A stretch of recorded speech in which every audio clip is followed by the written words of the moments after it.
Olá, vamos a mais uma videoaula aqui para vocês e agora nós vamos falar um pouco sobre a introdução da sua disciplina de pontes. Nós vamos falar então sobre a história das pontes. Eu sempre gosto de trazer essa matéria para que o aluno veja também como, de onde veio a ponte, também se mistura um pouco sobre a história do cálculo estrutural. A primeira coisa que a gente vai ver é a definição de pontes de acordo com a sua bibliografia básica. Então, o Zaldemar Marchetti, professor Zaldemar Marchetti, que a gente já sabe que a gente já tem uma bibliografia de 2018, né? Mas está aqui, e ele vai falar o seguinte, eu vou ler na íntegra porque é uma definição do professor.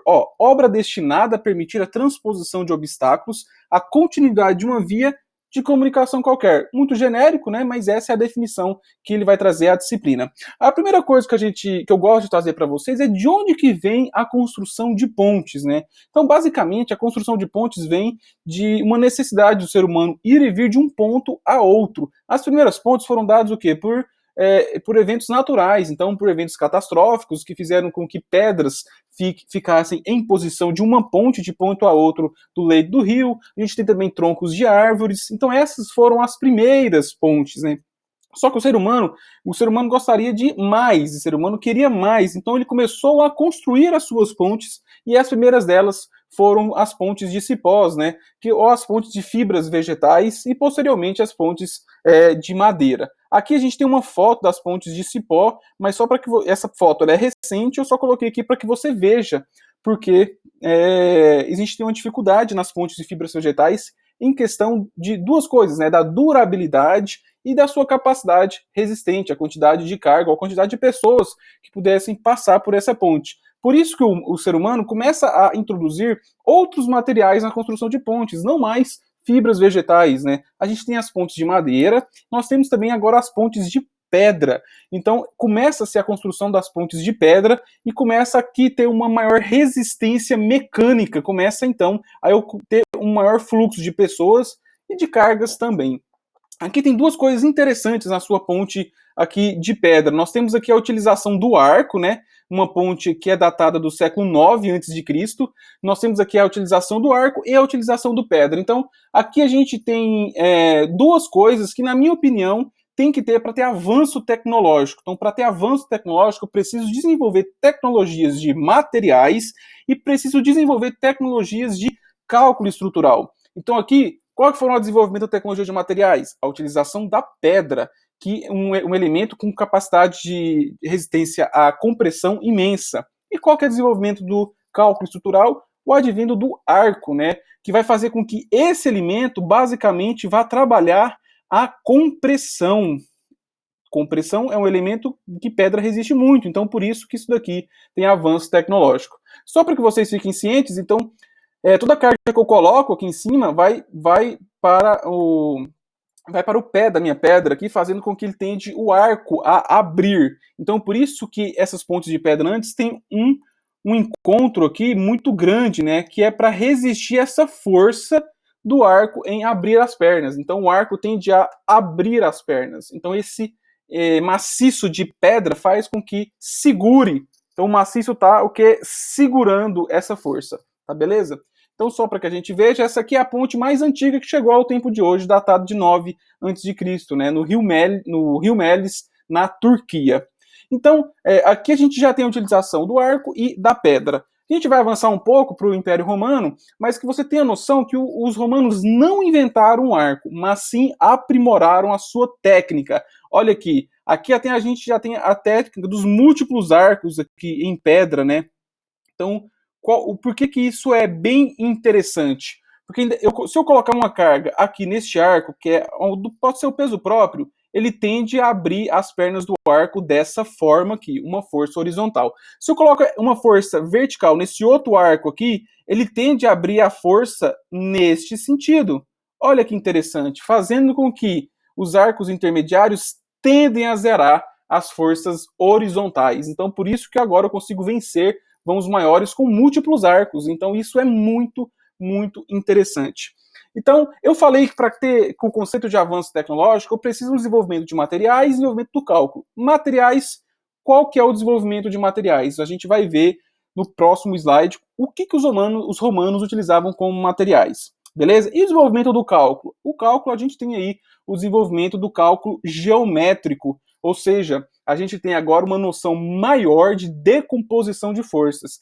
Isso vem do Império Romano, pessoal? Não, isso vem dos gregos. Roma invade a Grécia e incorpora muito da sua cultura na cultura do Império Romano. E muitos dos seus grandes pensadores, Platão, Sócrates, os grandes desenvolvedores geométricos, estavam na Grécia e Roma utiliza isso no seu império. Então, Roma incorpora a Grécia, incorpora o desenvolvimento geométrico vindo dos pensadores gregos no seu cálculo, e o que eles usavam como material. O que vocês acham que Roma utilizava como material? E eu vou dar 5 segundos para que você pense a favor disso.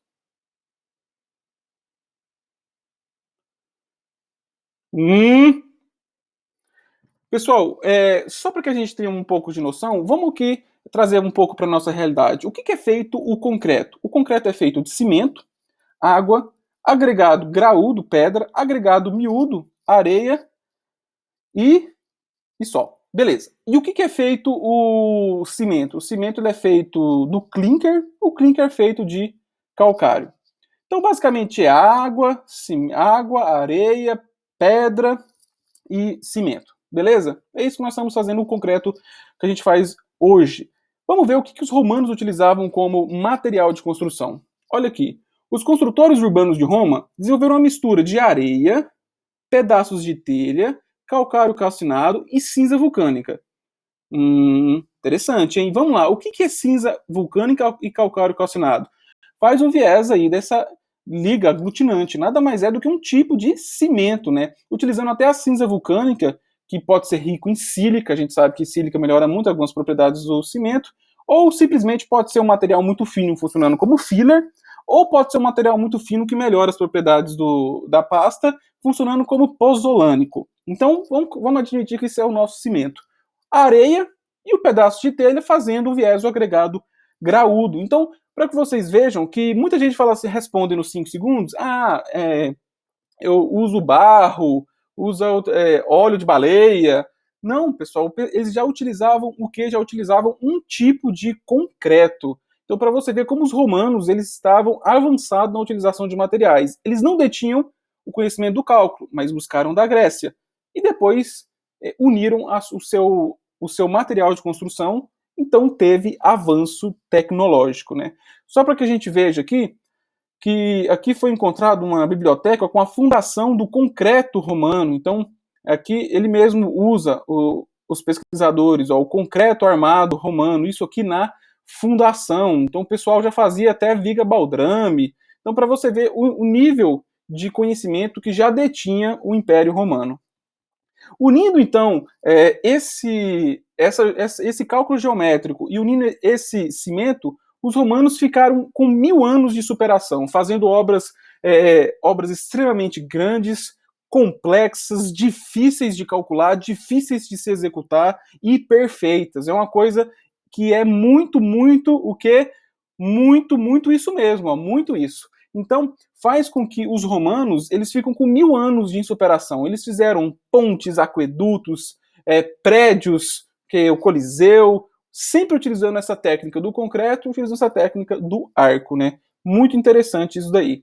Então agora a gente vai avançar um pouco mais. No Império Romano a gente vai lá para a Renascença, porque aqui começa agora a utilização de um novo material que não é tão novo, né? Mas começa a ter esse material agora um pouco mais industrializado, que é a utilização do ferro fundido, ferro forjado e aí o aço. Vamos chamar do aço. Utilização aí do aço. Então, beleza, professor, mas você falou que para ter avanço tecnológico eu tenho que ter avanço no cálculo e avanço em materiais. Beleza, materiais advindo aí do ferro fundido, forjado e o aço. E do cálculo? Pessoal, aqui nós temos nessa época, nós temos Leonardo da Vinci, aí depois nós temos Euler, Clapeyron, nós temos Ritter, que fez o método de Ritter das treliças. Então nós temos todos esses pensadores que começam a desenvolver cálculo, principalmente de treliças, né? Cálculos de estruturas mais leves, esbeltas, porque eu tenho um material mais resistente, que é a utilização do arco. Então, com esses pensadores e com o aço como material, eu tenho avanço tecnológico, né? Então, isso aqui é datado do século XV, XVI, século XVIII aí, né? Então, depois veio a Revolução Industrial e a gente começa a utilizar o aço em grande escala. Isso aqui já é 1900, viaduto Santa Efigênia 1912, que no Brasil, uma estrutura linda, um arco triarticulado. Então, começa as pontes imensas, né? Pontes aí que vai vencer aí perto dos quilômetros. Então, ponte com 300 metros, 400 metros de vão, e vão secundários, que é vários arcos, e aí vai vencer até quilômetros aí. Então, para você ver como houve essa evolução. Cada vez mais que a gente vai evoluindo no aço, uma estrutura mais leve, nós temos também os problemas aerodinâmicos, né? Aí tá eu mostrando no slide a ponte de Tacoma House, que teve um problema do efeito de ressonância, mas não só, teve o efeito também inelástico dos cabos, né? Outros efeitos que fizeram com que houvesse a queda da ponte de Tacoma House. Então, não vamos entrar em detalhes, mas o que você tem que entender é que estruturas mais leves começaram a ter problemas aerodinâmicos. Se a gente agora vier para o Brasil, a gente tem o concreto armado para a utilização de pontes, né? Isso já no início do século XIX, século 1900 alguma coisa, e aqui no Brasil, em 1948, a gente já tem a utilização do concreto protendido. Então, nós somos aqui pioneiros na utilização de concreto, né? Então, no Brasil, a gente utiliza muito mais concreto do que estruturas de aço, até porque o concreto no Brasil o cimento é relativamente barato, a gente tem muitas jazidas de calcário, faz com que também a gente tenha uma tecnologia muito alta na utilização de concreto. Isso tudo faz com que nós utilizamos muito concreto no Brasil. E hoje a maioria das pontes de concreto são feitas em concreto protendido. Beleza, pessoal? Aqui a gente viu um pouco do histórico das pontes, né? E só para a gente finalizar a aula, a gente vai falar um pouco sobre os componentes de cada ponte. A primeira pergunta, ponte e viaduto é a mesma coisa? Por definição não, pessoal. Ponte transpõe rios e viadutos transpõem vales ou vias. A ponte é dividida em infraestrutura, mesoestrutura e superestrutura. Nós temos aqui a infraestrutura, que são as fundações, mesoestrutura, que são os pilares e os aparelhos de apoio, e superestrutura, que são as lajes e as vigas. Tranquilo, né? E, para finalizar, nós vamos aqui falar o que o Odemar Marchetti fala no capítulo 1. Quais são os requisitos principais? O que eu preciso me perguntar se atentar ao projeto preliminar de uma ponte? Eu tenho que resolver 5 tipos de... foram 10. 5 tipos de quesitos, que é a funcionalidade, quanto que vai passar de carro nessa ponte, né? E fazer uma projeção. Eu posso fazer uma ponte Rio-Niterói com 2 faixas, por exemplo, vai dar mais transtorno do que benefício, porque vai ter tanto carro que ela vai ficar sempre congestionada. Eu tenho que pensar na segurança, ou seja, atentar-se às normas, utilizar os coeficientes corretos da norma e se atentar até coisas que possam acontecer que não estão previstas em norma. Por exemplo, aquela ponte do Rio de Janeiro, aquela ponte de ciclistas, né, que acabou sendo uma onda muito grande e ela acabou caindo, né? Então, hoje, se fosse projetar uma ponte para esse tipo de condição, tem na norma algum coeficiente para isso? Não, mas nós sabemos do efeito e precisamos nos atentar e estar sempre a favor da segurança. A segurança, ela vai muito com a questão de economia também, porque tem que ser seguro e econômico. Vou fazer uma ponte extremamente robusta, imensa, mas não é economicamente viável. Então não serve. O engenheiro precisa ser econômico. Nós estamos aqui para sermos econômicos. Economia é um estudo do vão pelo sistema estrutural. O que é isso? Vãos muito pequenos, eu posso utilizar uma ponte em viga, uma ponte em pórtico. Vãos muito grandes, né, eu já vou para uma ponte estaiada, uma ponte pênsil, uma ponte em arco. Então, esse tipo de vão vezes sistema estrutural define muito a minha economia. Nós temos a durabilidade, né? Esse tipo de ponte, hoje, ponte precisa durar quanto tempo? Precisa durar quanto tempo for necessário, 100, 200, 300. A gente sempre entende hoje que nós podemos fazer manutenção na ponte para que essa vida útil seja cada vez mais postergada para o ad eterno, mas a gente sabe que os materiais têm uma vida útil aí, mas nós temos hoje tecnologia para aumentar muito essa vida útil dos materiais que nós utilizamos na ponte. E por último, e não menos importante, a estética, né? O engenheiro não gosta muito de estética, mas nós temos que se atentar a ela. Por exemplo, ia se construir uma ponte em Florianópolis, e essa ponte, eles gostariam que fosse uma ponte com cartão postal, que foi aquela ponte estaiada construída em Florianópolis. Poderia ser uma ponte em viga, mais simples, mais básica, mais feinha, até mais barato?